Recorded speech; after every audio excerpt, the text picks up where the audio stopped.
Баршаңызға сәлем. Бүгін сіздерменен өте дәмді, аузда еритін молочная девочка, яғни сүтті қыз тортын әзірлейміз. Тортымыздың бисквитін жасау үшін бізге қажет жұмыртқа, бөлме температурасындағы сары май, сгущенка, ұн және де разрыхлитель қажет болады. Ең алдымен жұмыртқамызды ыдысымызға салып, осылай венчикпен езіп аламыз. Келесі бөлме температурасында тұрған сары майымызды салып, венчикпен осылай езіп аламыз. Кейін миксерменен жақсылап араластырамыз. Ендігі кезекте сгущенкамызды құйып, жақсылап, оны да миксерменен араластырып шығамыз.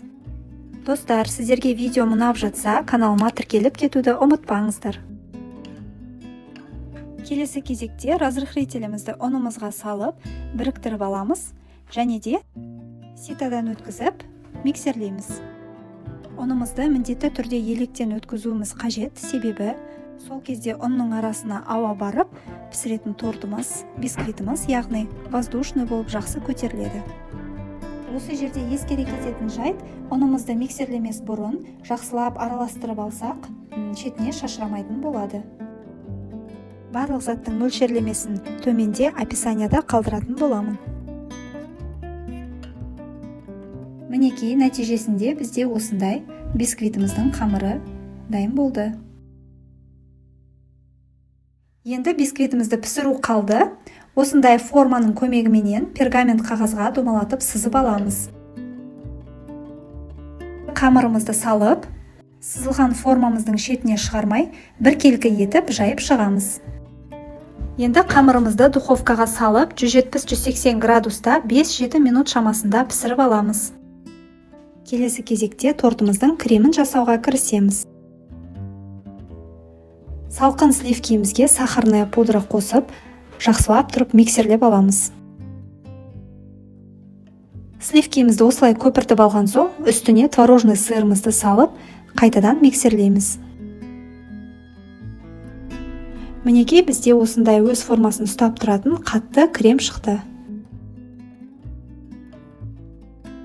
Енді тортымызды жинауға кірісеміз. Мен тортым біркелкі шықсын деп осындай кольцоны пайдаландым. Сіздер кольцосыз жинай берсеңіздер де болады. Ең алғашқы қоржығымызды салып, үстіне жақсылап кремімізді жағып шығамыз.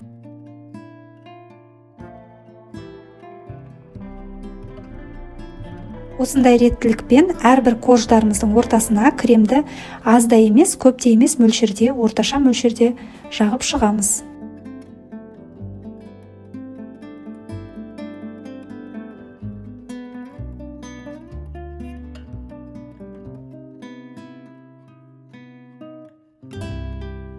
Соңғы қоржымызды салып, бетін жақсылап тегістейміз.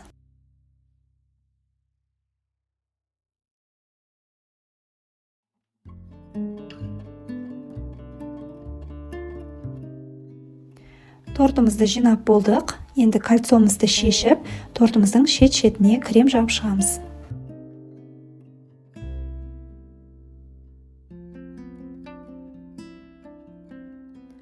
Тортымыздың шет-шетін және де бетін жақсылап тегістеп алғаннан соң, бетін әрлеуге кірісеміз.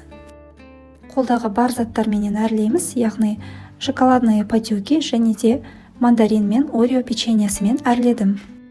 Сіздерде дәл солай қолда бар заттарыңызбенен әрлей берсеңіздер болады.